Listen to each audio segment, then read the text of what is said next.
എല്ലാവർക്കും നമസ്കാരം. Today we discuss about the electric intensity due to a charged spherical shell. This is the application of Gauss's theorem. Gauss's theorem കഴിഞ്ഞ ദിവസം പറഞ്ഞു. അതിൻ്റെ 2-3 applications നമ്മൾ discuss ചെയ്തു. But today we are going to discuss the electric intensity due to a charged spherical shell. It is conducting. Then what is a charged spherical shell? See, just like a football or a ball, see, this is a shell. Inside of it is empty. അല്ലേ, ഇതിനകത്ത് ഒന്നുമില്ല. ഇതൊരു ഷെല്ലാണ്, shell പോലെയാണ്. അപ്പോൾ ഇതിൻ്റെ സർഫസിൽ charge കൊടുത്തിരിക്കുകയാണ്, charge provide ചെയ്യുന്നു. If I give a charge to this on its surface, it will be distributed uniformly because if positive charges are given, all the charges will repel each other. So the charges are equally distributed, uniformly distributed over the surface. The same case is also we can explain in the case of conducting sphere. See, ഒരു conducting sphere എന്ന് പറഞ്ഞാൽ ഇതുപോലെയാണ്. Sphere എന്ന് പറയുമ്പോൾ നിങ്ങൾക്കറിയാം, just like A water melon അല്ലേ, അതിൻ്റെ ഉള്ളിൽ ഉള്ളതാണ് സ്ഫിയർ. അതിൻ്റെ ഉള്ളിൽ മാറ്റർ ഉണ്ടായിരിക്കും.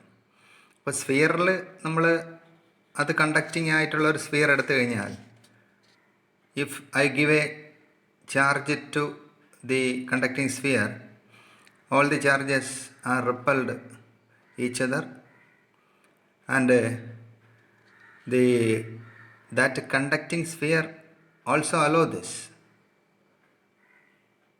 and the charges are distributed over its surface. സ്ഫിയറിൻ്റെ കേസിൽ കണ്ടക്റ്റിംഗ് സ്ഫിയർ ആണ് എടുക്കുന്നതെങ്കിൽ അതിൻ്റെ ഉള്ളിൽ മാറ്റർ ഉണ്ടാവും.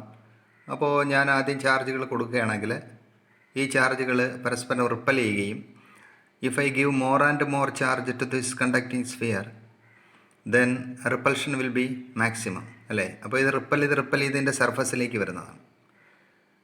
അപ്പോൾ just remember, the same derivation can be applied in the case of spherical shell, conducting spherical shell, and also in the case of conducting sphere. See, this is spherical shell. ഇതൊരു ബോളാണ്. അപ്പോൾ ഈ ball ഇങ്ങനെ ഇരിക്കുകയാണെങ്കിൽ ബോളിൻ്റെ radius capital ആറാണ്. ഇവിടെ കാണിച്ചിട്ടുണ്ട്. ഈ ബോളിൻ്റെ റേഡിയസ് ക്യാപിറ്റൽ ആറാണ്. And charges are distributed over it surface. നമുക്ക് ഗോസസ് തിയറം അപ്ലൈ ചെയ്യാനായിട്ടാണുള്ളത്. അപ്പോൾ എത്രമാത്രം ഇലക്ട്രിക് ഇൻറ്റൻസിറ്റിയാണ് ഉള്ളത് അതാണ് കണ്ടുപിടിക്കാനായിട്ട് പോകുന്നത്. So our aim is to calculate the electric intensity at this point at a distance small r from the center. ഇത് സെൻറ്ററാണെന്നിരിക്കട്ടെ, സെൻറ്ററിനെ O എന്ന് വിളിക്കാം. അപ്പോൾ സെൻറ്ററിൽ നിന്ന് 6 ഡിസ്റ്റൻസ് അകലെ എത്രയാണ് ഇവിടുത്തെ ഇലക്ട്രിക് ഇൻറ്റൻസിറ്റി അറിയണം. അപ്പോൾ അത് കാൽക്കുലേറ്റ് ചെയ്യുന്നതിന് we have to apply Gauss's theorem. So നമ്മൾ കഴിഞ്ഞ ദിവസങ്ങളിൽ പറഞ്ഞതുപോലെ തന്നെ ചാർജുകൾ ഇങ്ങനെ ഡിസ്ട്രിബ്യൂട്ട് ചെയ്തിരിക്കുന്നത് കൊണ്ട് first we have to define a standard, that is surface charge density. Okay, so let sigma be the surface charge density or areal charge density. Surface charge density. What is sigma? Sigma is equal to charge by area. Charge by area. Okay, what is the charge given?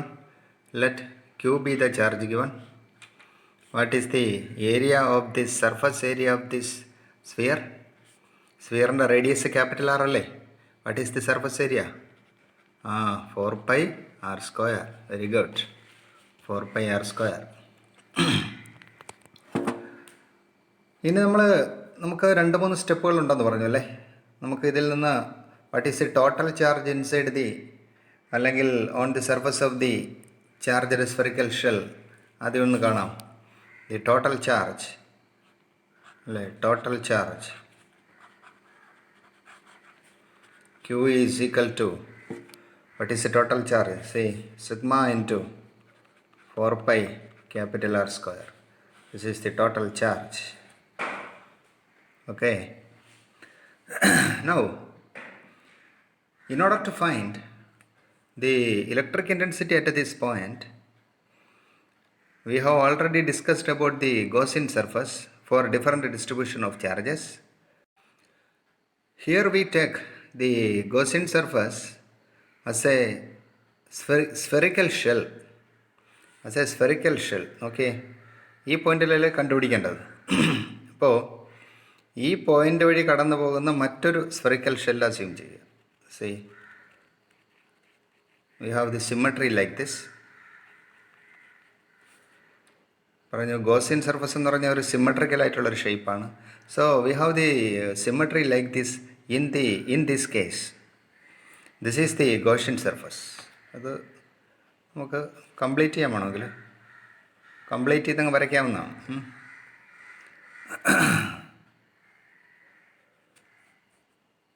അപ്പോൾ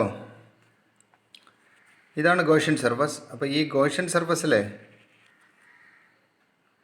എത്രമാത്രം Gaussian സർഫസിൽ കൂടി എത്രമാത്രം electric ഫ്ലക്സാണ് കടന്നു പോകുന്നതെന്നാണ് നമുക്ക് ആദ്യം അറിയേണ്ടത്. Okay, അപ്പോൾ അത് നമുക്ക് കണ്ടുപിടിക്കാം. അപ്പോൾ അതിനറിയേണ്ട ഒരു കാര്യം, ഈ പോയിന്റിൽ കഴിഞ്ഞ ദിവസം പറഞ്ഞതുപോലെ തന്നെ assume A small area here ds അല്ലേ, A small area, assuming that A small area ds here, and what is the direction of the area vector? It is normal to that area ds. And what is the angle between E and ds? See, ഇത് positive charge ആയതുകൊണ്ട് തന്നെ positive ചാർജിൽ നിന്ന് intensities ഇങ്ങനെ പൊയ്ക്കൊണ്ടിരിക്കുകയാണ് അല്ലേ. All the intensities are emerging out. See പോസിറ്റീവിൽ നിന്ന് ഇങ്ങനെ പൊയ്ക്കൊണ്ടിരിക്കുകയാണ്. So what is the direction of intensity at this point? See this is the direction E. What is the angle between E and ds? 0 degree. And if you take any point over the Gaussian surface, see this is the Gaussian surface. Gaussian surface. What is the shape of Gaussian surface? It is a spherical shell. Okay. അപ്പോൾ ഇങ്ങനെ വെച്ച് ഇതാണ് നമ്മുടെ ആദ്യത്തെ spherical shell. അതിൻ്റെ മുകളിൽ ആണ് Gaussian surface ഇങ്ങനെ ഇരിക്കുന്നത്. ഇങ്ങനെ ഇത് അസ്യൂം ചെയ്യുകയാണ്. ഫിസിക്സ് എന്ന് പറഞ്ഞാൽ ജസ്റ്റ് ഫീലിംഗ് ആണ്, ഫീലിംഗ് ഉള്ളി. ഇത് നമ്മളിങ്ങനെ അസ്യൂം ചെയ്യുകയാണ്, ഇതിൻ്റെ മുകളിൽ ഇങ്ങനെ ഇരിക്കുന്നതായിട്ട് അസ്യൂം ചെയ്യുന്നു, നമ്മുടെ കാൽക്കുലേഷൻ ഈസി ആവാനായിട്ട്, അല്ലെങ്കിൽ ഗോസസ് തിയറം അപ്ലൈ ചെയ്യാനായിട്ട്. അപ്പോൾ ഇതിലുള്ള ചാർജാണ് ഇവിടെ നമ്മൾ കണ്ടെത്തിയിരിക്കുന്നത്. ഈ ബോൾ അസ്യൂം ചെയ്യുമ്പോൾ ഈ ബോളാണ് ഞാൻ ആദ്യം വരച്ചത്, അതിൻ്റെ ചാർജാണ് ഇവിടെ കണ്ടുപിടിച്ചിരിക്കുന്നത്. Q = sigma × 4 pi r square. Okay, so the angle between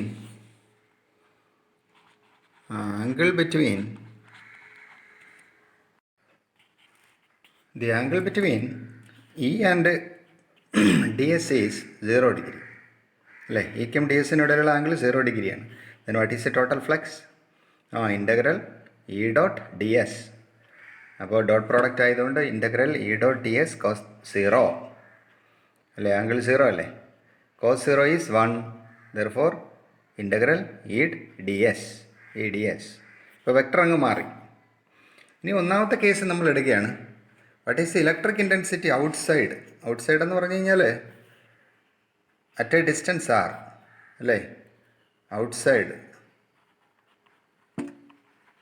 means small R greater than capital R ആണ് അല്ലേ. റേഡിയസിനേക്കാൾ കൂടുതലാണ് small R greater than capital R. അപ്പോൾ അങ്ങനെ ഒരു കണ്ടീഷനിലാണ് ഗോസസ് തിയറം അപ്ലൈ ചെയ്യുന്നത്. So applying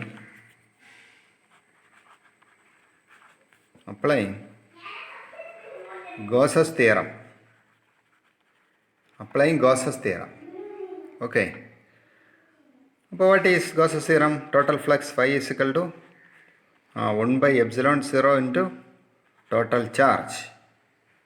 Okay. So substituting the values, so what is phi? Integral E ds is equal to 1/ε0 into what is q? Sigma into 4 pi r square. What is integral E ds? അതൊന്ന് calculate ചെയ്യണം. See, integral E ds നമുക്കിവിടെ തന്നെ calculate ചെയ്യാമായിരുന്നു. That is equal to, see, E taking outside and integral ds. അല്ലേ? That is E into what is integral ds? അത് വളരെയധികം ശ്രദ്ധിക്കേണ്ട കാര്യമാണ്. കാരണം ഡി എസ് എടുത്തിരിക്കുന്നത് ഗോസിൻ സർഫസിലാണ്. അപ്പോൾ ഇതേപോലെയുള്ള ഇൻ്റഗ്രൽ ഡി എസിൻ്റെ അർത്ഥം ഇതേപോലെയുള്ള ആയിരക്കണക്കിന് ഡി എസുകളെടുത്ത് ആഡ് ചെയ്യുക എന്നുള്ളതാണ്. അത് എവിടെയാണ് വരുന്നത്? ഗോസിൻ സർഫസിലാണ്. അപ്പോൾ അതുകൊണ്ട് ഗോസിൻ സർഫസിൻ്റെ സർഫസ് ഏരിയയാണ് ചോദിച്ചിരിക്കുന്നത് ഇവിടെ. Total surface area of Gaussian surface ആണ് ഇത്. Okay. So what is the total surface area of Gaussian surface? അതിൻ്റെ റേഡിയസ് സ്മാൾ ആർ ആണ്. സോ ഇറ്റ് ഈസ് പറഞ്ഞത് തന്നെ 4 pi r square. So 4 pi r square. Okay. So what is the value of phi? Integral E D S. Integral E D S എന്ന് പറഞ്ഞാൽ എത്രയാണ്? E into 4 pi r square. That is equal to 1/ε0 into sigma into 4 pi capital R square. See 4 pi രണ്ട് കൊത്തിക്കളയാം. Then E is equal to sigma R square divide by ε0 small R square. Sigma r square divided by ε0 small r square. This is the electric intensity at a distance smaller from the center of the spherical shell. അപ്പോൾ ഇത് ഒരു എക്സ്പ്രഷനാണ്. ഇതിനെ വേറൊരു രൂപത്തിൽ നമുക്കാക്കാൻ പറ്റും. Substituting for സിഗ്മയ്ക്ക് വരായിട്ട് സബ്സ്റ്റിറ്റ്യൂട്ട് ചെയ്യുമ്പോൾ എന്തോരും? q/4 pi capital R square. So അപ്പോൾ വേറൊരു രീതിയിൽ നമുക്ക് എഴുതാം. E is equal to സിഗ്മയ്ക്ക് വരം q/4 pi capital R square into R square divide by ε0 small R square. Okay. So what will be the answer? See ഈ R സ്ക്വയറും ക്യാൻസലായി പോകുന്നു. ബാക്കി യു വിൽ ഗെറ്റ് 1/4. എഴുതി നോക്കണം. 1/4 pi ε0 ഇൻറ്റു q/r square എന്ന് കിട്ടും. This is the answer or this is the answer. Both these answer you can use. Okay. പക്ഷേ ഈ ആൻസറിനൊരു പ്രത്യേകതയുണ്ട്. അതിനാണ് ഞാൻ ഇത് എഴുതിയത്. 1/4 pi ε0 into q/r square. This is the equation for the electric intensity due to a point charge. അല്ലേ? അപ്പോൾ അതിൽ നിന്ന് എന്താണ് നിങ്ങൾ മീൻ ചെയ്യുന്നത്? ഒരു സ്ഫെറിക്കൽ ഷെല്ല് മൂലമുണ്ടാകുന്ന ഇലക്ട്രിക് ഇൻറ്റൻസിറ്റി പോയിൻ്റ് ചാർജ് മൂലമുണ്ടാകുന്നത് പോലെ അത്രയും ഇൻറ്റൻസിറ്റി ഉണ്ട് എന്നാണ്. അപ്പോൾ അതിൻ്റെ അർത്ഥം ഈ ഒരു ചാർജ്ഡ് സ്ഫെറിക്കൽ ഷെൽ ഒരു പോയിൻ്റ് ചാർജ് പോലെ ആക്ട് ചെയ്യുന്നുവെന്നും and the entire charge are assumed to be concentrated at this point. അതുകൊണ്ടാണ് ഇവിടെ നിന്ന് 6 എന്ന് പറഞ്ഞ ഡിസ്റ്റൻസ് എടുത്തിരിക്കുന്നത്. അപ്പോൾ ഒരു പോയിൻ്റ് ചാർജിൻ്റെ അതേ ഇൻറ്റൻസിറ്റിയാണ് കിട്ടിയത്. അതിൽ നിന്ന് നമ്മൾ മനസ്സിലാക്കേണ്ടത് the entire charges are only assumed to be concentrated at this point. അപ്പോൾ അതുകൊണ്ടാണ് ഇവിടെ നിന്ന് 6 ഡിസ്റ്റൻസ് എടുത്തിരിക്കുന്നത്. അപ്പോൾ ഈ ചാർജുകളുടെ എല്ലാം എഫക്റ്റ് ഒരു പോയിൻ്റ് ചാർജ് പോലെ ഇവിടെ ഇരിക്കുന്നു എന്നാണ് മനസ്സിലാക്കേണ്ടത്. അതാണ് ഒരു കണ്ടക്റ്റിംഗ് സ്ഫെറിക്കൽ ഷെല്ലിൻ്റെ ഇലക്ട്രിക് ഇൻറ്റൻസിറ്റി ഔട്ട്സൈഡ് എന്ന് പറയുന്നത്. ഇത് നമ്മൾ കണ്ടെത്തിയത് എവിടെയാണ്? ഔട്ട്സൈഡാണ്. Very important relation this. ഇനി നമുക്ക് electric intensity on the surface എത്രയാണെന്ന് നോക്കണം. ഓൺ ദി സർഫസ് അല്ലേ? അപ്പോൾ അത് വളരെ സിമ്പിളാണ്. ഓൺ ദി സർഫസ് അറിയാനായിട്ട് ഓക്കെ, സ്മാൾ ആർ എന്ന് പറഞ്ഞ ഡിസ്റ്റൻസ് കുറഞ്ഞ് വന്ന് എന്തായി മാറും?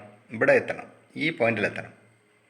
അപ്പോൾ ആ ഡിസ്റ്റൻസ് കുറഞ്ഞ് 6 എത്തിച്ചേരുന്നു. ക്യാപിറ്റൽ ആറിന് തുല്യമാവും അല്ലേ? അപ്പോൾ small R is equal to capital R ആകുമ്പോഴാണ് ഓൺ ദി സർഫസ് ആവുന്നത്. അപ്പോൾ നോക്കാം. അപ്പോൾ ഈ ഇക്വേഷൻ എന്തായി മാറും? സ്മാൾ ആറിന് പകരം ക്യാപിറ്റൽ ആർ കൊടുക്കുക. സോ ഇത് രണ്ടും ക്യാൻസൽ ചെയ്ത് പോയിട്ട് you will get the answer like this. So you won't the surface sigma R square by sigma അല്ല epsilon zero capital R square equal to ഇത് കട്ട് ചെയ്ത് പോയാൽ sigma by epsilon zero. See, this is a constant value because sigma is a constant and epsilon zero is a constant. So on the surface, electric intensity is a constant, and actually it is the maximum value. It is also the maximum value of intensity, electric intensity, due to a charged spherical shell, and the maximum value is only on its surface. And next we have to discuss the electric intensity inside. അത് നമുക്ക് ഒരു പുതിയ video ആയിട്ട് അടുത്തതിന് ചെയ്യാം. Okay, അകത്ത് എന്ത് വരും എന്നുള്ളത് അത് ഒരു വളരെ ഇമ്പോർട്ടൻ്റ് ആയിട്ടുള്ള ഒരു കൺസെപ്റ്റാണ്, അതുകൊണ്ടാണ് അങ്ങനെ പറയുന്നത്. Okay, see you. You can take a screenshot.